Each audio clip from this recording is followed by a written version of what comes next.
नाम का एक बड़ा सा गांव हुआ करता था जहां अधिकतर खेती बाड़ी करने वाले किसान रहा करते थे। वहीं गांव के बीच पीपल के पेड़ में एक भूत रहा करता था। भूत दिन भर लेकिन रात होते ही वह गांव वालों को खूब परेशान किया करता था। रात होते ही भूत पूरे गांव के चक्कर काटने लगता और कभी किसी के पशुओं को नुकसान पहुंचाता तो किसी किसान को इधर सो नहीं पाता। भूत के डर से शाम होते ही गांव में सन्नाटा फैल जाता और रात को कोई भी घर से बाहर नहीं निकला करता था। एक बार भूत से परेशान गांव के लोगों ने एक बहुत बड़े साधु को गांव में बुलाया और उनसे अपनी समस्या का निदान करने के लिए गुजारिश की। गांव वाले साधु को उस पेड़ के पास ले जाते हैं जहां भूत का वास होता है। साधु अपने जप और तप से भूत को काबू करने की बहुत कोशिश करता है, लेकिन वह उसके हाथ नहीं आता। अंत में साधु भूत पर काबू पाने की युक्ति निकाल लेता है और सब गांव वालों से कहता है, ये भूत केवल रात के अंधेरे में निकलता है, जिसका अर्थ है कि इसे दिन की रोशनी से डर लगता है और रोशनी के सहारे ही भूत से छुटकारा पाया जा सकता है। साधु की बात सुनकर सभी गांव वाले मिलकर एक योजना बनाते हैं। रात को जब भूत पेड़ से निकलकर गांव में प्रवेश करता है तो किसान हाथों में मशाल लिए चारों ओर उजाला कर देते हैं। रोशनी को देखकर भूत डर जाता है और वापस पेड़ की ओर भाग जाता है। वहीं गांव वाले भी उसके पीछे पीछे पेड़ के पास पहुंच जाते हैं।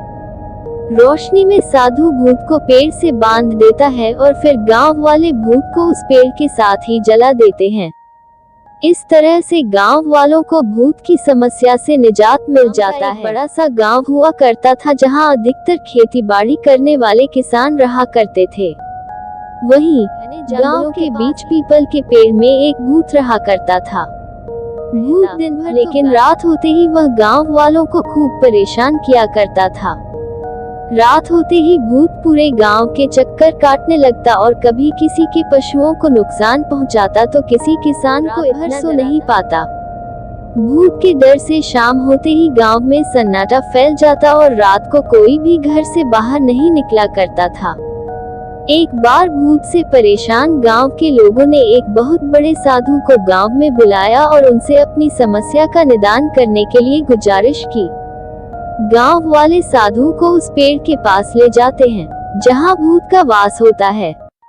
साधु अपने जप और तप से भूत को काबू करने की बहुत कोशिश करता है, लेकिन वह उसके हाथ नहीं आता। अंत में साधु भूत पर काबू पाने की युक्ति निकाल लेता है और सब गांव वालों से कहता है, ये भूत केवल रात के अंधेरे में निकलता है, जिसका अर्थ है कि इसे दिन की रोशनी से डर लगता है और रोशनी के सहारे ही भूत से छुटकारा पाया जा सकता है। साधु की बात सुनकर सभी गांव वाले मिलकर एक योजना बनाते हैं। रात को जब भूत पेड़ से निकलकर गांव में प्रवेश करता है तो किसान हाथों में मशाल लिए चारों ओर उजाला कर देते हैं। रोशनी को देखकर भूत डर जाता है और वापस पेड़ की ओर भाग जाता है। वहीं गांव वाले भी उसके पीछे पीछे पेड़ के पास पहुंच जाते हैं। रोशनी में साधु भूत को पेड़ से बांध देता है और फिर गांव वाले भूत को उस पेड़ के साथ ही जला देते हैं। इस तरह से गांव वालों को भूत की समस्या से निजात मिल जाता है।